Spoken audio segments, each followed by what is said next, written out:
E se de repente, várias crianças sumissem do nada e você se tornasse o principal suspeito, o que você faria? Com certeza a primeira coisa seria deixar o like e se inscrever no canal. Aqui é o Drake, e nesse vídeo do Derrotando Filmes, iremos acompanhar uma professora tentando desvendar o desaparecimento terrível dos próprios alunos. E eu vou apontar os erros cometidos, o que você não deveria fazer e tentar tomar as melhores decisões para derrotar a bruxa em A Hora do Mal. Essa professora vai sentir na pele o que é ser acusada de algo que não fez. Começamos ouvindo uma garotinha falando que há 2 anos, 17 crianças desapareceram na cidade de Maybrook. Porém, a polícia ficou tão constrangida de nunca ter pego o culpado do crime, que esse assunto nunca mais foi comentado por ninguém da cidade. De acordo com a menina, a história começou em uma quinta-feira normal na escola primária de Maybrook, quando a professora Justine Gandy apareceu para mais um dia de aula. O problema é que, ao contrário das outras classes, a dela tinha apenas um aluno, o Alex Lilly. Isso porque, na noite anterior, às 2h17 da madrugada, todas as 17 crianças da turma saíram das suas casas, atravessaram a rua com os braços abertos, entraram na escuridão e nunca mais foram vistas. Por conta disso, todas as pessoas da cidade ficaram completamente arrasadas, e a polícia só descobriu que as crianças saíram nesse horário porque muitas das casas tinham relógios que pararam quando elas foram embora, e algumas das crianças até mesmo foram filmadas pelas câmeras de segurança das casas, mas tudo que deu pra ver foram elas correndo para a escuridão.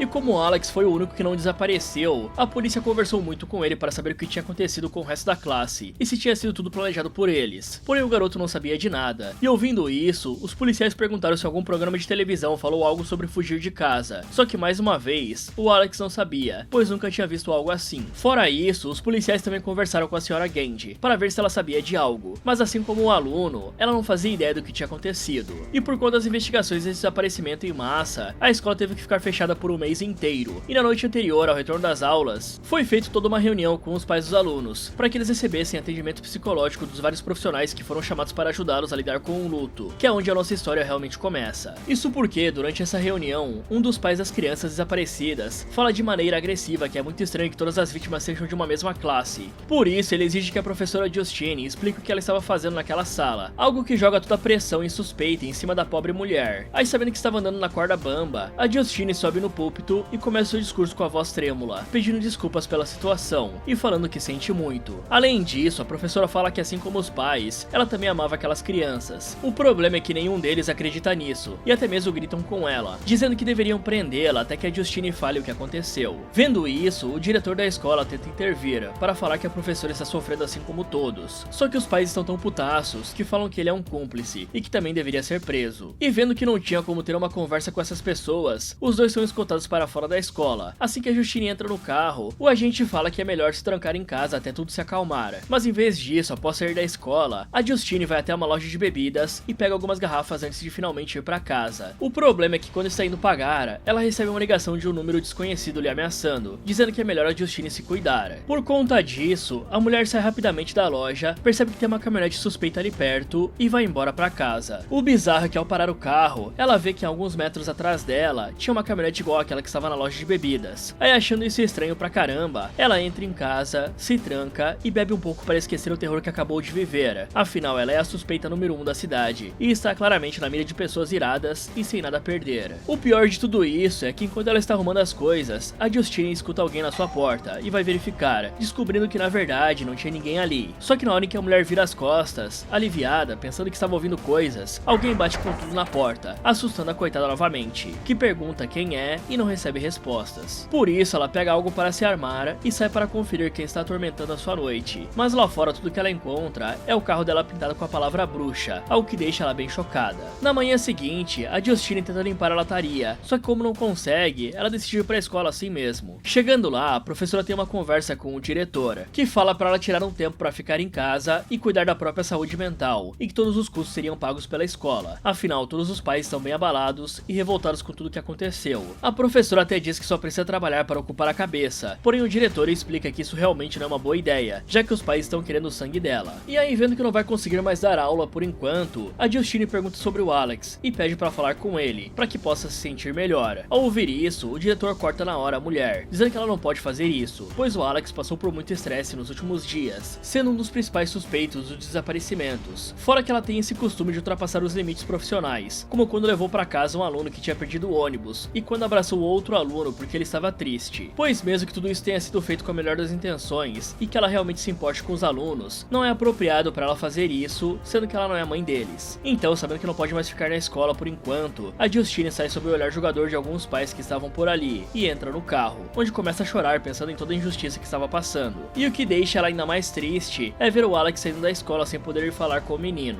Ok, antes de tudo, é interessante mencionar que a forma como as crianças estavam correndo para a escuridão não é uma posição aleatória escolhida pela equipe do filme, e também não tem nada a ver com o Naruto. Na verdade, essa posição faz referência à histórica e trágica foto da garota Napalm, a Kim Puk-Pan-Ti, que aos 9 anos de idade teve uma grande parte das costas, da nuca e do braço esquerdo queimados por Napalm. Esse acidente, se é que dá pra chamar assim, aconteceu quando o Vietnã do Sul, que era apoiado pelos Estados Unidos na época, fez um ataque contra a pequena vila de Trang Bang, que estava ocupada pelas tropas norte-vietnamitas. E durante a fuga da vila, a pobre garota de 9 anos foi atingida por Napalm e tirou todas as roupas enquanto corria e gritava, muito quente. Sim, a humanidade e a história são extremamente cruéis. Agora falando sobre a noite do desaparecimento das crianças, até dá pra entender que não existem pistas visuais de pra onde as crianças fugiram. Afinal, em bairros residenciais, não é muito comum que tenham câmeras de monitoramento em postes ou coisas do gênero. Mas como que nenhum dos pais saiu correndo atrás dos filhos após ouvir o alarme disparar e ver que as crianças tinham sumido? Pois foi dito que algumas casas tinham alarmes que dispararam no momento em que as crianças saíram. E uma das primeiras coisas que você faz quando o alarme dispara é checar se todas as pessoas da casa estão na cama ou em seus quartos. Aí, depois disso, é claro que eles iriam notar o desaparecimento das crianças e sair atrás delas. No máximo, eles estariam alguns minutos atrás da corrida, algo que poderia ser facilmente percorrido por uma pessoa saudável. Assim, mesmo que não conseguissem de fato alcançar a criança, esse adulto poderia ver para onde ela correu e tentar de toda forma não perdê-la de vista. Fora isso, se a Justine está sendo odiada por dezenas de pais e provavelmente por uma boa parte da cidade, qual é o sentido dela ir para uma loja de bebidas logo após ser bombardeada de ameaças na reunião escolar? Pois mesmo que não tenha dado para ouvir, eu tenho certeza de que muitos daqueles pais falaram besteiras horríveis pra coitada. E em um país que dá pra comprar arma de fogo em uma farmácia, o pior lugar pra você ir quando está sendo alvo do ódio do público é uma loja de bebidas alcoólica, que possivelmente vai ter algum bêbado por perto. E o mesmo serve para se aproximar da escola, pois a esse ponto, é muito provável que nenhum daqueles pais queira que uma suspeita se aproxime dos seus filhos. E se você não entendeu por que chamaram a Justine de bruxa, bom, em muitos contos e folclores, é dito que bruxas capturam e se alimentam de crianças, igual aquela famosa bruxa do conto do João e Maria. Então, como já se passou um mês, e a Justine com certeza não vai voltar a ser professora nessa escola, e parece que a polícia não a colocou como suspeita, ou ela aceita ficar em casa esperando a poeira baixar, de preferência com uma arma do lado da cama. Afinal, alguém pode estar com ressentimento dela, e querer resolver as coisas com as próprias mãos. Ou ela deveria se mudar para outra cidade e recomeçar. Sim, galera, por mais duro que seja, talvez essa seja uma das poucas opções que a mulher tem. Outra opção seria investigar e tentar descobrir o que aconteceu com as crianças, mas ela precisa estar sóbria para fazer esse tipo de coisa. Após sair da escola, a Justine se encontra com um policial para denunciar a pichação no carro e a ligação ameaçadora. Só que, infelizmente, tudo que a gente pode fazer é reportar o ocorrido, já que devem ser apenas trotes idiotas. Ao anoitecer, a Justine vai a um bar se encontrar com o Paul Morgan, um policial com quem ela tem uma relação complicada, visto que os dois parecem gostar um do outro, mas ainda assim brigam bastante, principalmente porque a Justine não gosta da forma como o Paul tenta cuidar dela, dizendo para ela não beber tanto, já que está dirigindo. Fora isso, eles também conversam sobre o terror que a coitada está vivendo, sendo chamada de bruxa por todas as pessoas, algo que o Paul diz para ela não pensar muito a respeito. O problema pro Paul é que do nada, a conversa começa a ficar um pouco mais íntima, fazendo com que o policial decida que é melhor ir embora, só que ele acaba não indo. Aí uma coisa leva a outra, e na manhã seguinte ele acorda no mesmo quarto que a Justine. Após isso, os dois se arrumam, e a professora dá uma carona pro cara de volta para sua casa. E no caminho, a Justine pergunta pro policial o que ele vai fazer durante o dia, e ele responde que vai trabalhar o dia todo, algo que a mulher acaba entendendo como uma indireta para ela não mandar mensagens para ele, sendo que na verdade ele só quis dizer que ia trabalhar mesmo. E ouvindo isso, a Justine começa a questioná-lo para saber como está indo a investigação do desaparecimento das crianças, e vendo que ela está realmente preocupada e pensando nisso, o Paul fala para ela não pensar sobre e deixar a investigação para os investigadores, pois todos estão trabalhando nisso, algo que a Justine parece concordar na hora. Porém, assim que o Paul sai do carro, ela manda ele se ferrar e vai até a escola, onde espera a aula acabar e segue o Alex até em casa como uma stalker. Assim que o menino entra, ela se aproxima e bate na porta para ver se consegue falar com ele. Porém, como ninguém responde, ela decide dar a volta na casa, descobrindo assim que as janelas estavam todas tapadas com papel. Aí, achando isso estranho, ela dá uma espiada lá dentro e vê duas pessoas sentadas na total escuridão, o que assusta a professora e a faz derrubar uma pá. O estranho disso é que nenhuma daquelas pessoas se mexe para ver o que aconteceu. Após isso, a Justine sai dali e liga pro diretor da escola para falar sobre a bizarrice que acabou de ver, dizendo que é muito estranho que os pais dos meninos tenham tampado todas as janelas, só que a única coisa que o diretor presta atenção é no fato de que a mulher seguiu um aluno para casa e espiou pela janela, o que é completamente antiprofissional e proibido. Por isso, ele fala para nunca mais se aproximar do menino e diz que vai fazer de conta que essa ligação não aconteceu, mas que essa seria a última vez. Essa conversa acaba deixando a Justine bem irritada, por isso ela decide comprar uma bebida para afogar as mágoas. O problema é que enquanto ela está na loja, a dona, a atual ex-esposa do Paul, que também está em uma relação complicada com o cara, aparece do nada e joga a Justine no chão, gritando com a professora por ter dormido com o seu marido.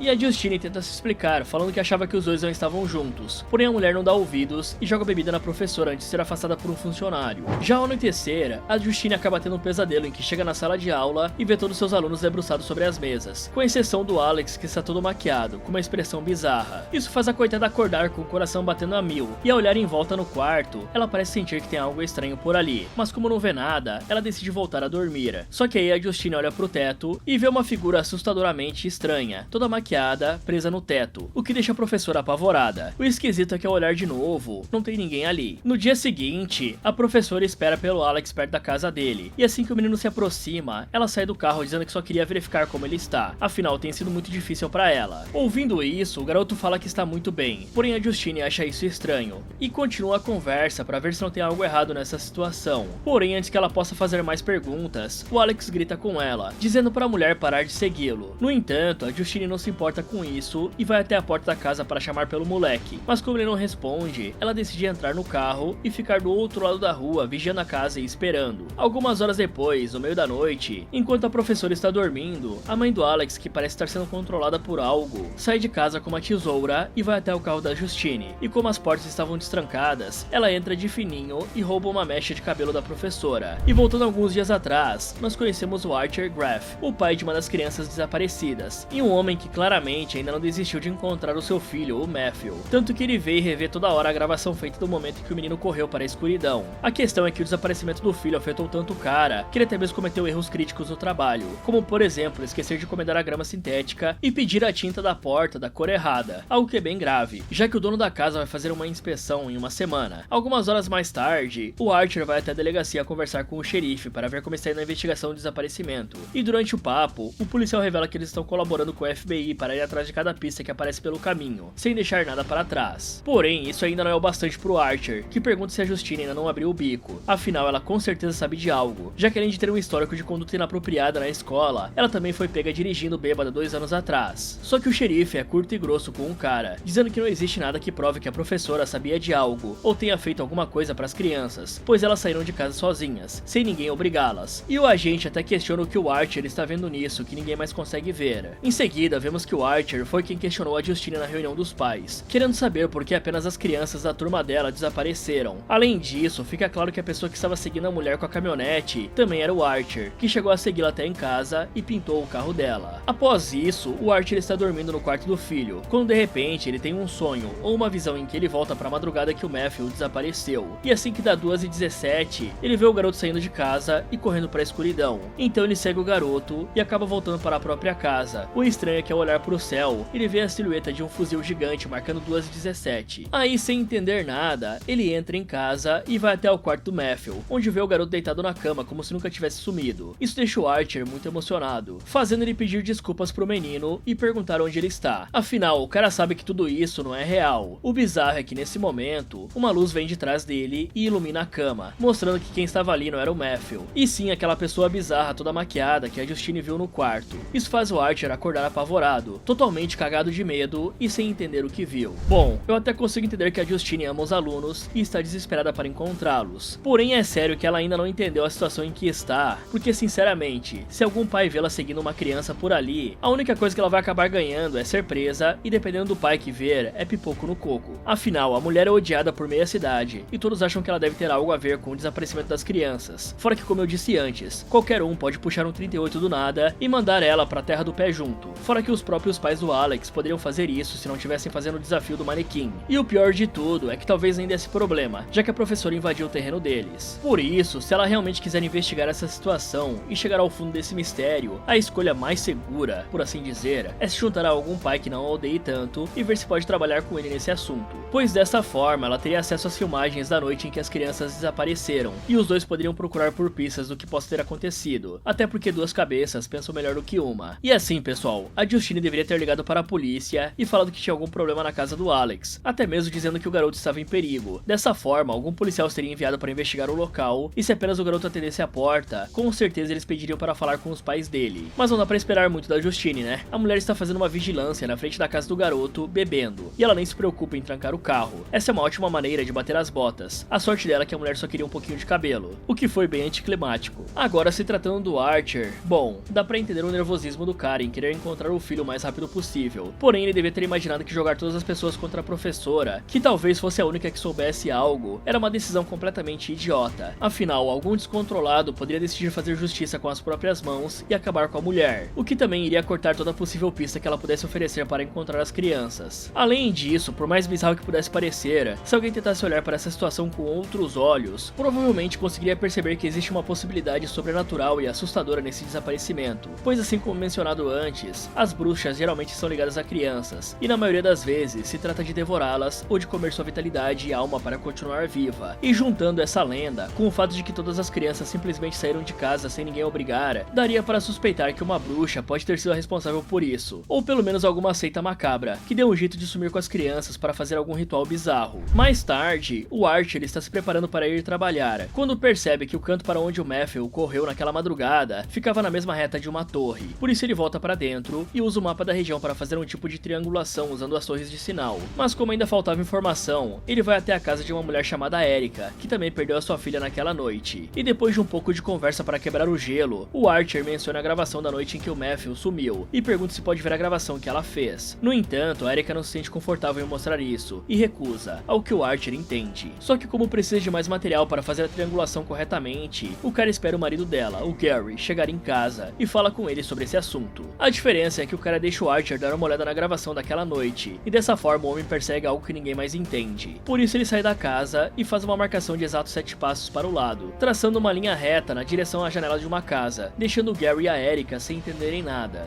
Mas mesmo depois de fazer isso, o Archer não consegue entender exatamente o que ele descobriu. Por esse motivo, ele sai para dar uma volta pela cidade e vê a Justine parando em um posto de gasolina. Então ele vai atrás dela para fazer algumas perguntas, só que como está sendo atacada por todos os pais da cidade, a professora já começa a falar que entende que é odiada e que ela é o problema, pensando que o cara está ali para ameaçá-la. Porém, na hora em que o homem fala que não está ali para isso, a Justine vê o diretor com sangue no rosto correndo em sua direção de uma maneira bizarra, se jogando em cima dela para enforcá-la. Vendo isso, o Archer não perde tempo e puxa o cara no mata-leão, porém o doidão consegue jogá-lo para trás com uma cabeçada. Pelo menos isso ganhou tempo bastante para Justine fugir e entrar na conveniência. No entanto, o fantoche não desiste e corre atrás da jovem, fazendo com que o Archer precise entrar na frente para segurá-lo. E sim, galera, vamos chamar essas pessoas aí controladas pela bruxa de fantoches. Nesse momento, voltamos no tempo, para ver a visão do Paul dos eventos que aconteceram depois do desaparecimento das crianças. Naquela manhã, ele ficou sabendo que a dona iria voltar mais cedo da viagem de trabalho, e que os dois poderiam tentar conceber um filho, já que ela estaria em seu período fértil. Só que apesar de dizer que está animado para isso, o Paul claramente não curte muito essa ideia. Após o fim da ligação, o policial avisa o xerife, que por acaso é o pai da dona, de que a filha dela voltaria mais cedo, e sai para fazer a sua patrulha, sendo que logo que aparece do lado de fora, ele troca uns olhares com a Justine, que estava fazendo a denúncia da ameaça e da pichação do carro. Depois disso, enquanto o Paul está patrulhando a cidade, ele vê um jovem suspeito correndo e se esgueirando pelos becos como se estivesse fugindo de algo, por isso ele pede pro menino ficar parado. Só que em vez disso, o suspeito sai correndo do policial, que acaba sendo obrigado a ir atrás do jovem. Aí após uma pequena perseguição de gato e rato, o Paul finalmente consegue capturar e algemar o cara, que insiste que não fez nada de errado e que não está portando nada demais, sejam substâncias ou armas. O problema é que no momento em que o Paul checa os bolsos do maluco, o seu dedo acaba sendo perfurado pela ponta de uma agulha, o que faz ele desmaiar o suspeito na porrada de tanta raiva. Com isso feito, o policial pega um kit médico, desinfeta o ferimento e faz um teste para ver se está tudo certo ou se contraiu algo. E o pior disso é que ele também percebe que o seu soco foi gravado pela câmera do carro, o que pode acabar ferrando o seu emprego. Então, para tentar evitar que isso aconteça, o Paul fala pro moleque que os dois erraram e que vai liberá-lo se ele prometer nunca mais aparecer por ali, algo que o idiota concorda. Em seguida, o Paul volta para a delegacia e conta pro sogro tudo o que aconteceu, descobrindo assim que se o jovem não voltar para prestar queixas, em uma semana, a gravação será apagada. Só que se ele aparecer, o policial vai estar completamente ferrado. Depois dessa conversa, o Paul recebe um oi sumido da Justine e decide ir se encontrar com ela no bar, o que acaba resultando naquela noite longa de relaxamento. Só que após a calmaria vem a tempestade, né? E esse cara aqui merece muito a tempestade, afinal ele está traindo a esposa. E na hora que chega em casa, esse pamonha descobre que a dona já estava ali, então ela pergunta onde o cara estava, e ele trava completamente sem saber o que falar, o que praticamente entrega que o idiota estava fazendo o que não devia com quem não devia. Após isso, o Paul vai trabalhar e percebe logo de cara que a notícia da traição chegou aos ouvidos do sogrão, o que deixa um clima bem merda na delegacia. E pra piorar ainda mais, assim que vai pra fora, ele vê o jovem suspeito do outro dia dando uma volta ali perto, o que o deixa putaço da cara e faz ele correr atrás do maluco para descontar a sua frustração.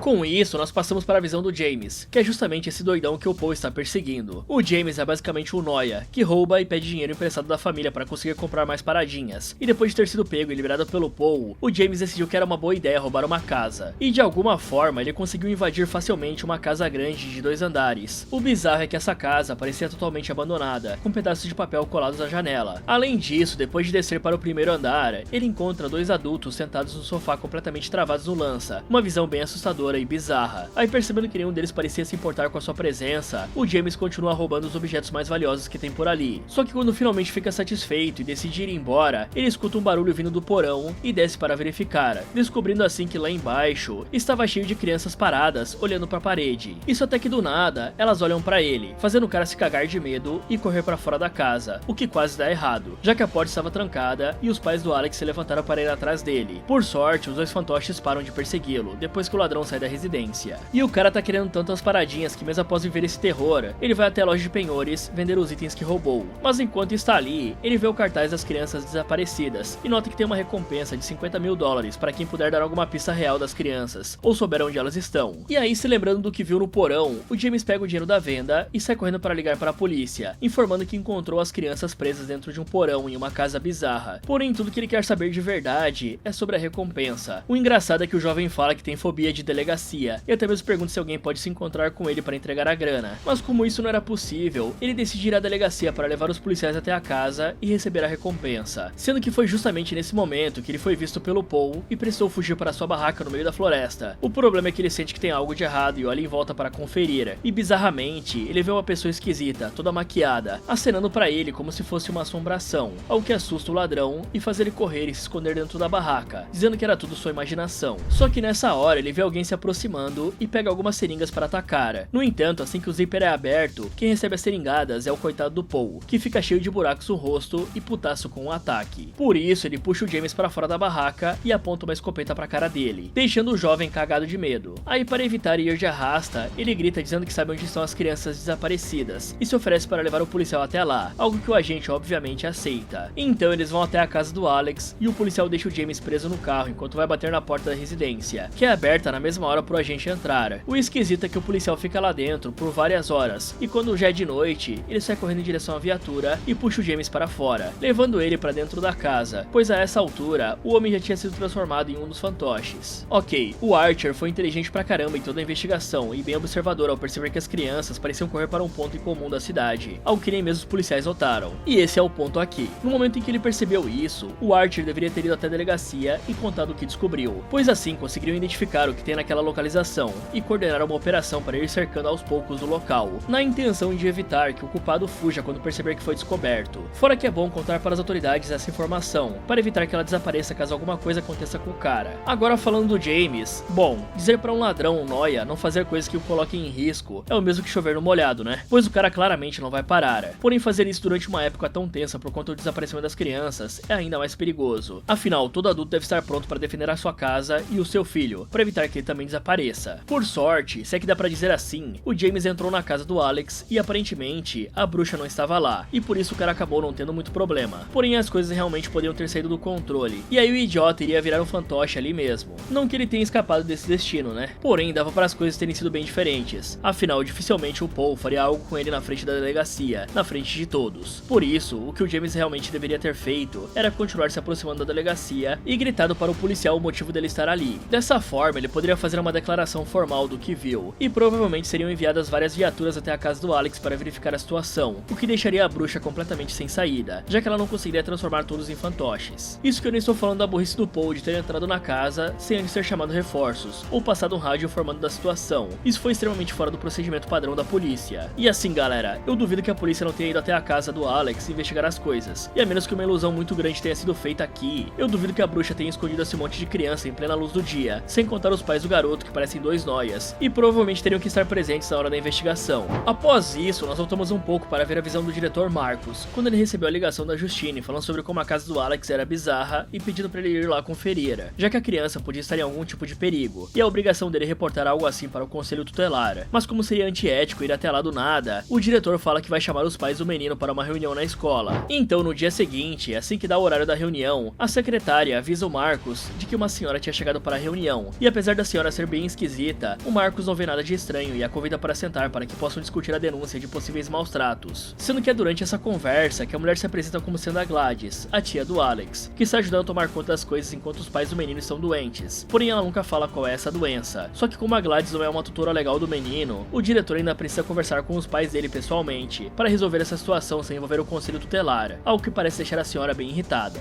Em seguida, no sábado, o Marcos está em casa assistindo a um documentário com o seu marido, quando do nada, a Gladys aparece na porta dele desesperada, contando uma historinha qualquer sobre ter perdido o ônibus, dizendo que está muito cansada e perguntando se pode entrar para beber água. O Marcos não se importa com isso e tenta recusar. No entanto, seu companheiro tem coração mole e decide levar a Gladys até a cozinha para dar um pouco de água para ela. O estranho é que ao chegar lá, a mulher pede uma tigela para beber água e começa a perguntar se o Marcos falou com alguma autoridade a respeito da reclamação de maus tratos. E quando ele fala que não, a senhora pega um galho espinhoso com uma fita que ela roubou do escritório do diretor, algo que deixa o cara bem nervoso. Mas sem se importar com isso, a senhora corta a própria mão usando os espinhos do galho e passa o sangue na fita. Em seguida, ela pega uma tesoura e corta um pouco do cabelo do marido do Marcos. Aí ela toca um sino e transforma o diretor em um fantoche. Com isso feito, ela enrola o cabelo do cara no galho e quebra, fazendo com que o diretor ataque e finalize o próprio companheiro de uma maneira brutal. Após isso, a Gladys molha o galho para retirar a ordem de finalização e cria outra ordem, enrolando o cabelo da Justine e quebrando o galho. Aí com tudo terminado, ela simplesmente vai embora, enquanto o Marcos corre em direção a Justine, que estava no posto de gasolina. Dessa forma, nós voltamos para o presente, vendo que o Marcos invadiu a loja para continuar perseguindo a Justine, que infelizmente não conseguiu escapar pela porta dos fundos. Por sorte, assim que o fantoche estava lhe alcançando, o Archer aparece do nada, se jogando em cima do doidão e ganhando tempo para a professora sair dali e fugir de carro, algo que deixa claro que o fantoche não vai parar até finalizar o alvo, pois o Marcos simplesmente se levanta e vai atrás da mulher, conseguindo até mesmo quebrar a janela do carro para tentar pegá-la, o que infelizmente não dá certo, já que ela liga o carro e vai embora sem olhar para trás. Mas ao ver que o fantoche ainda estava perseguindo o carro, o Archer também decide ir atrás dele para impedir o cara, o que acaba não sendo necessário, já que ele é atropelado e finalizado, perdendo metade da cabeça. Após esse desastre, o Archer e a Justine vão pro hospital fazer um check-up, só que como não tinham nada de grave, os dois são liberados e se encontram no saguão, saindo dali juntos, onde a Justine agradece por toda a ajuda, já que ela teria ido de base se não fosse por ele, o que é estranho, já que o Marcos estava bem da última vez que conversaram, fora que ela nunca viu algo assim antes. E sabendo disso, o Archer fala que já viu alguém correndo daquela forma e decide mostrar para ela tudo o que descobriu nos últimos dias. E então, os dois entram na caminhonete e ele explica que naquela noite todas as crianças correram da mesma maneira e para a mesma direção, como se fossem um míssil teleguiado indo em direção ao alvo, igual ao Marcos. Além disso, ele mostra no mapa a triangulação da reta de para onde todas as crianças correram, o que a Justine identifica na hora como sendo a área da casa do Alex. Em seguida, pulamos para a visão do Alex, no dia em que seu pai avisa o menino de que sua tia Gladys, que na verdade é uma tia da mãe dele, está chegando para passar um tempo com a família, já que ela está doente e não tem para onde ir. Naquela mesma noite, pouco antes de dormir, o Alex vê a senhora chegando pela janela, mas como não conseguiu vê-la direito, assim que amanhece ele conversa um pouco com os pais e decide dar uma olhada na Gladys, que estava dormindo no quarto de hóspedes, e ela realmente parecia estar bem doente, e até mesmo parecendo com uma laranja velha de tão murcha. Após isso, o pai do Alex leva o menino para a escola e explica que a senhora vai ficar na casa por no máximo um mês, o que deixa o garoto bem aliviado. Algumas horas depois, as aulas acabam e o Alex fica esperando o pai vir buscá-lo, mas como o homem não aparece, ele volta sozinho para casa. Chegando na residência, ele vê os pais sentados à mesa e vai falar com eles, porém os dois parecem bem estranhos, como se tivessem sido hipnotizados e não conseguissem falar direito, o que assusta o garoto. E para piorar ainda mais, a Gladys aparece ali bem melhor do que estava algumas horas atrás e grita com a criança, mandando ela subir para escovar os dentes. Após isso, ela chama o garoto para a mesa e diz que ele não pode falar com ninguém, que ela está ali e que os pais dele estão descansando dessa forma. E para garantir que o Alex fique de bico fechado, ela molha o seu sangue em um galho que tem o cabelo dos pais dele e o quebra, fazendo eles começarem a golpear o próprio rosto com um garfo, o que assusta pra caramba o menino e faz ele concordar em manter a boca calada sobre tudo o que está acontecendo por ali, ainda mais depois da senhora falar que pode fazer os pais dele se devorarem se o assunto se espalhar. E aí, depois de prometer que não iria falar nada, o Alex continua indo pra escola e vivendo a sua vida da maneira mais normal possível, já que ele ficava sendo vigiado pela Gladys e ainda precisava alimentar os próprios pais com sopa para que eles não perdessem a vida. Bom, pra ser justo, não tinha como o diretor ou seu marido saberem que a Gladys era uma bruxa terrível e poderosa. Porém, para um cara que fala tanto sobre limites profissionais, o Marcos não devia ter deixado a Gladys entrar na casa, independentemente do que o seu companheiro falasse, pois além de ser parente de um aluno, a senhora também pode estar no meio de uma investigação. Afinal, a Justine reportou que o Alex poderia estar sendo maltratado em casa, sem contar que a mulher saber onde o cara mora é extremamente suspeito. Agora, falando sobre a Gladys, ela parece ser uma bruxa bem antiga e poderosa que pratica bruxaria folclórica, voltada para o controle e para a vinculação, usando objetos pessoais para criar um elo íntimo com a vítima por meio do próprio sangue, sendo que o galho e o sino funcionam como suportes simbólicos, que servem para dar as ordens, e o uso do sangue no ritual classifica a magia como sendo uma magia negra com fins nocivos. E a melhor forma para lidar com esse tipo de bruxa era se preparar o máximo possível. E se você está pensando que eu vou falar sobre feitiços de proteção, talismãs e coisas assim, bom, você errou, pois como eu disse, a Gladys é claramente uma bruxa que pratica feitiços de vinculação e controle. E apesar de não ser uma regra, nós não a vimos fazendo nenhum tipo de feitiço de ataque, o que expõe a sua fraqueza, que é só poder contar com os fantoches para proteção e ataque. Por isso, tudo que seria necessário para acabar com essa bruxa velha e sugadora de vitalidade é um headshot. Pois é, dessa vez tudo que o pessoal precisa fazer é ir pra cima dela com armas de fogo para acabar com os fantoches e com a própria bruxa. Pois apesar de serem máquinas que não param por nada, os fantoches ainda são humanos com limitações físicas, e é claro que é muito melhor neutralizar os fantoches de uma forma não letal. Afinal, pode ser que ainda tenha restado alguma humanidade neles, e eliminar a bruxa pode fazer eles voltarem a si. Em uma dessas noites, o Alex acorda de madrugada com a Gladys chamando por ele. Então o menino vai até o quarto dela e encontra a senhora caída com uma aparência bem ruim, e ela fala que está doente e que precisa de ajuda, pois infelizmente apenas os pais do menino não foram o bastante para ajudá-la a se curar. Por isso ela pede pro Alex trazer um objeto de cada coleguinha dele da escola, e apesar de achar isso estranho, a criança só pergunta se a Gladys vai embora quando ficar melhor, e como ela confirma, ele aceita pegar esses objetos. Então no dia seguinte, ele aproveita que todos estão na aula de educação física, volta pra sala e rouba os objetos, mas bem nessa hora, a Justine aparece ali para conversar com ele, já que o coitado anda bem quieto nos últimos dias, porém o Alex se recusa a conversar, fala que está tudo bem e se afasta. Mais tarde, ele chega em casa e entrega todos os itens para Gladys, sem fazer ideia do que vai acontecer. Isso até que algumas horas depois, no meio da madrugada, mais especificamente às 2h15, ele acorda e vai até a cozinha, onde encontra a sua tia fazendo um tipo de ritual com todos os itens que ele trouxe. E bem na hora em que o relógio marca 2h17, ela bate o sino e faz todas as crianças levantarem da cama e correrem para a escuridão em direção a ela, o que deixa o Alex cagado de medo. Aí no dia seguinte, quando o desaparecimento de todas as crianças é exposto, a Gladys avisa o Alex de que algumas pessoas vão aparecer para fazer perguntas e começa a ajeitar o pai do menino pro interrogatório. Assim que tudo fica pronto, eles vão até a delegacia conversar com os investigadores, com ela dizendo que está cuidando da casa enquanto o pai do menino se recupera do derrame que sofreu pouco tempo atrás. Depois dessa entrevista, a Gladys fala pro Alex que os investigadores também vão aparecer para verificar cada canto da casa. Por isso, os dois trabalham juntos para arrumar toda a residência, e a Gladys também retira as crianças do porão por um tempo, o que acaba dando certo, já que os detetives não encontram nada demais na casa. Após isso, os dias continuam normalmente, com o Alex alimentando os pais e as crianças, para que nenhum deles vá pra terra do pé junto. E alguns dias depois, voltamos ao presente, quando o Alex chega em casa e vê o policial Paul e o James parados lá dentro, como se não tivessem alma. Nessa hora, a Gladys manda ele fazer as malas, pois estão indo embora. Ao mesmo tempo, do lado de fora, a Justine e o Archer veem que a polícia está ali e discutem o motivo disso e o que devem fazer. Só que do nada, a porta da casa se abre e o Paul surge chamando eles para dentro. E apesar de acharem isso estranho, os dois decidem ir ver o que é, já que a Justine conhece o cara. Aí chegando lá dentro, ela vê o policial em um canto chamando por ela, e apesar do Archer ver uma marcação de sal no chão, ele não consegue pará-la antes que a mulher pise em cima da linha, algo que faz o James sair correndo para cima e o Paul ir com tudo para cima da Justine. Dessa forma, os dois acabam tendo que lutar por suas vidas, sendo que o Archer espanca o James, e mesmo assim o jovem continua se levantando, dando a entender que ele não vai parar a menos que vá de base. E durante essa briga terrível, os dois acabam destruindo a porta do porão, o que faz o Archer ver que todas as crianças desaparecidas estão ali embaixo. Já a Justine, por outro lado, leva a briga até a cozinha, onde usa o descascador para tirar vários pedaços da cara do policial, mas é mesmo isso para o fantoche, que continua tentando finalizar a mulher. Por isso ela acaba tendo que roubar a pistola do cara e dar um headshot no Paul. O estranho é que ao mesmo tempo, o Alex vai até a porta do quarto da Gladys, que é o perímetro que seus pais estão protegendo, e pisa dentro da linha de sal, fazendo com que os dois corram atrás dele. E aí o menino se tranca no quarto. O problema é que a casa de qualquer americano é feita de isopor, e os fantoches simplesmente destroem as portas do quarto na tentativa de pegar o garoto. E por sorte, os quartos são ligados pelo banheiro, e o Alex consegue aproveitar disso para escapar e correr pro quarto da Gladys, onde ele se tranca novamente. Paralelo a isso, a Justine vê que o Archer está se ferrando e finaliza o James pro cara, antes de virar as costas e ir verificar o Paul. Já o Archer, por outro lado, não perde tempo tempo e desce para verificar todas as crianças e ver se encontra o Matthew. O problema é que ao fazer isso, ele é pego de surpresa pela Gladys, que aparece do nada e rouba o seu cordão. Com isso, a bruxa consegue transformar o homem em um fantoche e faz ele ir atrás da Justine, que não consegue reagir a tempo e é pega em um mata-leão. Então a Gladys aparece e fica observando a jovem sendo finalizada. Só que as coisas não seriam tão fáceis, pois enquanto isso acontecia, o Alex percebeu que a situação estava feia, roubou um galho de feitiços da Gladys, pegou a peruca da senhora e se trancou no banheiro, onde cortou o próprio dedo e usou o sangue para enrolar o cabelo no galho, que ele quebra logo em seguida. Nessa hora, a Gladys percebe que algo estava errado e sai correndo para fora da casa a toda velocidade, pois ela foi definida como um alvo para todas as crianças desaparecidas, que agora vão perseguir a senhora até o fim. Dessa forma, a bruxa corre por toda a vizinhança, como se estivesse fugindo da turma do Scooby-Doo, atravessando casas e casas, na tentativa de fugir dos mini assassinos, ao que é visto por um monte de pessoas. Porém, assim como os adultos, essas crianças não param por nada, e uma delas finalmente consegue derrubar a Gladys, que fica apavorada ao ver a gangue do Free Fire se aproximando. Porém, ela não consegue fazer nada para evitar o seu destino. Por isso, as crianças se jogam em cima dela e começam a morder, golpear, furar os olhos e até mesmo quebrar a mandíbula da velha, que é finalizada de uma maneira brutal, em plena luz do dia. A parte boa disso é que na hora em que a bruxa vai de vala, todos os feitiços lançados são anulados, e o Archer para de sufocar a Justine, que consegue ficar viva por um triz. E assim que volta à sanidade, a primeira coisa que o homem faz é sair correndo atrás do filho, e ele faz isso seguindo o rastro de destruição que foi deixado por toda a vizinhança. Dessa maneira, ele encontra o menino ao redor do corpo da Gladys, pega ele no colo e o leva para longe dali. A Justine, por outro lado, se recupera do ataque e sobe as escadas da casa para ver como estava o Alex, e felizmente o menino estava bem, abraçando os pais que ainda pareciam um pouco sem alma. E então a garotinha lá do começo nos conta que os pais do Alex ainda precisam ser alimentados com sopa, porém quem faz isso agora são profissionais, pois ele mudou de cidade e foi viver com a tia, uma tia legal dessa vez. Enquanto isso, todas as crianças desaparecidas se reencontram com os seus pais, e algumas delas até mesmo voltaram a falar no mesmo ano, o que é muito bom considerando tudo que passaram. Bom galera, eu tenho que confessar pra vocês que esse final aqui me decepcionou um pouco, pra não falar bastante, né? Pois à medida que ia chegando o fim, eu estava pensando como é que eles iam resolver isso da bruxa, e o negócio foi resolvido da forma mais pataquada possível, já que a Gladys simplesmente sentiu que o garoto literalmente usou o feitiço contra o feiticeiro, e aí ela decidiu sair correndo pela vizinhança. A mesma vizinhança que não viu nenhuma criança chegando naquela casa, a mesma vizinhança que viu aquele monte de criança saindo pra sei lá onde, no meio da noite, pra se esconder da polícia, que provavelmente ficaram um dia tudo parado em algum lugar, sem ninguém passar por lá também. Isso que eu não estou falando dos agentes que estavam investigando esse desaparecimento serem extremamente incompetentes. Afinal, é sério que nenhum deles achou estranho os pais do garoto não estarem presentes, e quando apareceram estavam nessa situação aqui. Isso aqui deve ser zoeira de quem escreveu, né? Só pode. E por falar em zoeira, aquela luta do final do Archer com o James também foi no mínimo cômica. Eu sei que os fantoches não paravam até acabar com a vítima, mas o cara não parava de ser jogado pra lá e pra cá, que nem um boneco de pano.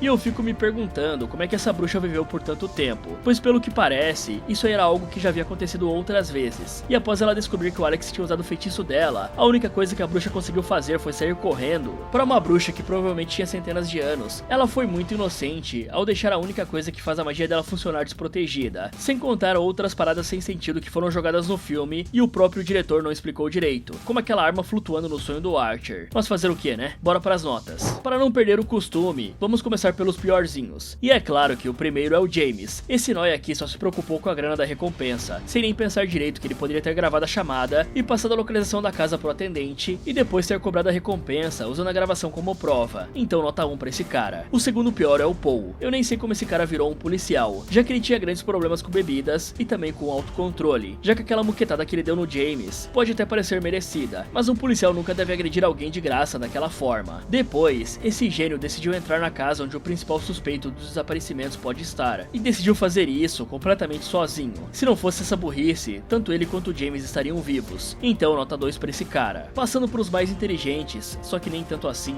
temos o Archer. Apesar do cara ser o pai de um garoto que praticava bullying, ele conseguiu juntar as pistas e deixar as diferenças de lado para acelerar a Justine. Eu só não entendi porque o cara decidiu entrar na casa depois de ver o Paul agindo que nem um NPC bugado na porta. Sério galera, se eu vejo alguém acenando daquela forma pra mim, ou eu acho que é uma pegadinha, ou eu acho que a pessoa está sob efeito de coisas pesadas e quer me matar. Então, por ter usado minimamente o cérebro, esse cara ganha um 6.5.